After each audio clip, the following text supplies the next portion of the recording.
তাহিরি হুজুর, বিগত 22 বছর আপনাদেরকে নিয়ে দিনে রাইতে সন্ধ্যা রাইতে গভীর রাত্রে কোরআন সুন্নাহর আলোকে আপনার নীতিকে পরিবর্তন করার জন্য আপনাদের ধারে ধারে বাড়ি বাড়ি ঘুরে ঘুরে দীর্ঘদিন পর্যন্ত ধর্মের খেদমত করে আসছি। কথা বলেন ঠিক কিনা? আজ বৃহত্তর সুন্নি জোট সমর্থিত বাংলাদেশ ইসলামী ফ্রন্ট মনোনীত মোমবাতির প্রতীকে আমাকে মনোনয়ন দেওয়া হয়েছে।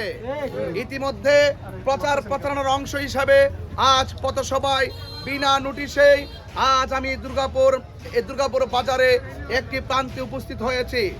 বিনা নোটিশে আজ হাজার মানুষ, যেইভাবে রাস্তাঘাট আপনারা অসংখ্য মানুষ দাঁড়িয়ে আছেন, আপনাদেরকে প্রশ্ন রাখতে চাই, আমার প্রতীকের নাম কি?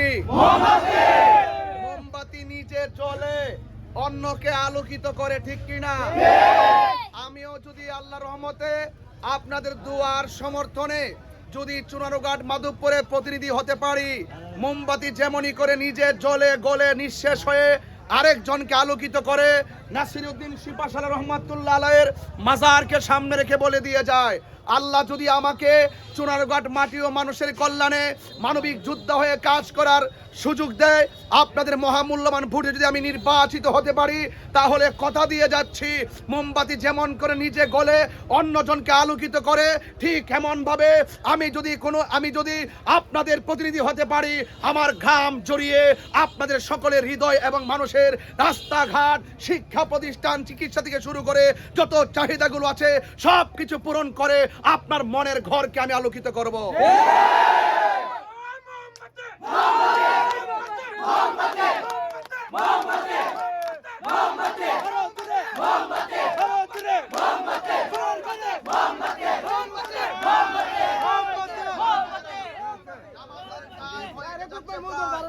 আমি লম্বা করছি না, শুধু এতটুকু বলতে চাই যে আপনারা সবাই মোমবাতির পক্ষে থাকবেন।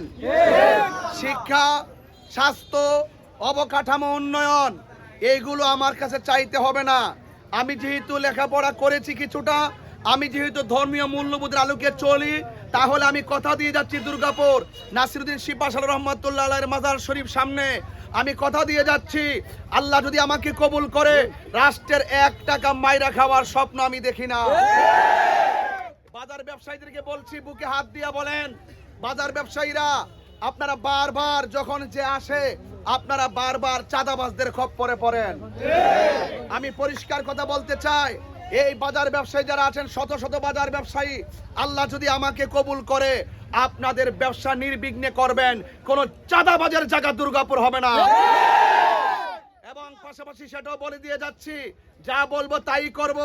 আমি এতটুকু বলতে চাই, যারা এই দেশের সম্পদ বিদেশে পাচার করে, আমি দায়িত্বহীন ভাষায় বলতে চাই, আপনাদের প্রতিনিধি হতে পারলে সরকার আমাকে যেভাবে বাজেট করা হবে আপনাদের জন্য, আপনাদের বাজেট সুষম বন্টন নীতির আলোকে এই দেশের মেহনতি মানুষ থেকে শুরু করে জাতি, ধর্ম, দল, মত নির্বিশেষে সবার ধারে ধারে সুষম বন্টন নীতির আলোকে আপনার অধিকার আমি বন্টন করে আপনাদের অধিকার নিশ্চিত করব, মেহনতি মানুষের অধিকার নিশ্চিত করব।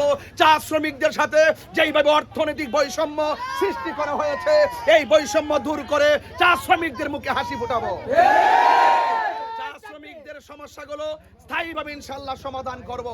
এবং মাধবপুর চুনারঘাটের অলিতে গলিতে রাস্তাঘাটের যে বেহাল দশা, ইনশাআল্লাহ আল্লাহ যদি আমাকে তৌফিক দান করে, অবশ্যই আপনাদের পাশে আমি একজন প্রতিনিধি হয়ে, যদি আল্লাহ যদি আমাকে দয়া করে, এই সমস্ত রাস্তাঘাট, শিক্ষা প্রতিষ্ঠান এবং হসপিটাল থেকে শুরু করে এবং আপনাদের যত চাহিদাগুলো আছে সেই চাহিদাগুলো পূরণ করার জন্য সর্বোচ্চ আমি চেষ্টা চালিয়ে যাব। তবে আপনাদেরকে বলবো, যারা আমাকে ভোট দিবে তারাও আমার, যারা আমাকে ভোট দিবে না তারাও আমার। এই দেশে 53 বছর আমরা দেখেছি, যারা ক্ষমতায় আসে তারা মনে করে দেশ তাদের, আর যারা ক্ষমতা পরাজয় বরণ করে তাদের উপরে জুলুম নির্যাতন করা হয় এবং তাদেরকে হামলা মামলা ঝরানো হয়।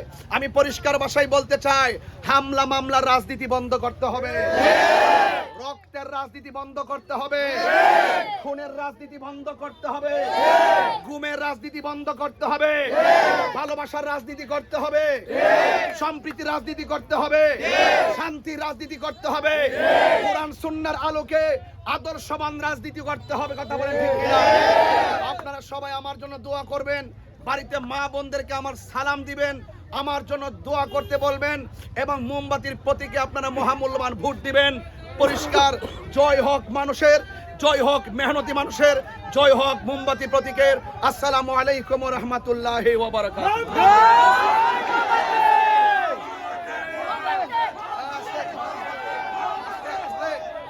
আমার ভাইয়েরা আর একটা কথা বলে দিয়ে যায়, অনেকে আমার কাছে একটু আগে খবর আসছে যে আমরা মোমবাতি প্রতীক যারা সমর্থনকারী তাদেরকে অনেকে হুমকি দেয়, হুমকি হুমকি হুমকি অনেক সময় হুমকি দেয়। এইগুলাকে আপনারা মানবেন? সুন্নি জনতাকে বলবো এক থাকবেন, এক আউলিয়া নাসিরউদ্দিন সিপাহসালার ভূমি, এটা হলো সুন্নিদের ভূমি। কথা বলেন ঠিক কিনা? সুন্নিরা ক্ষমতায় আসলে সনাতন ধর্মীদের উপরে যারা জুলুম করে এই জুলুম একদম বন্ধ করে দেওয়া হবে এবং অন্যান্য ধর্মের মানুষ শান্তিপ্রিয় ভাবে বসবাস করবে। কথা বলেন ঠিক কিনা? আপনারা হুমকি দামকে এগুলো ভয় পাবেন না এবং কেউ যদি আপনাকে কোনো হুমকি দেয় তার তালিকা করুন, আমরা প্রশাসনিক ভাবে তার মোকাবেলা করব। কথা বলেন। সবাই ভালো থাকবেন, আমাদের টাইম হয়ে গেছে। আসসালামু আলাইকুম ওয়া রাহমাতুল্লাহি ওয়া বারাকাতুহু।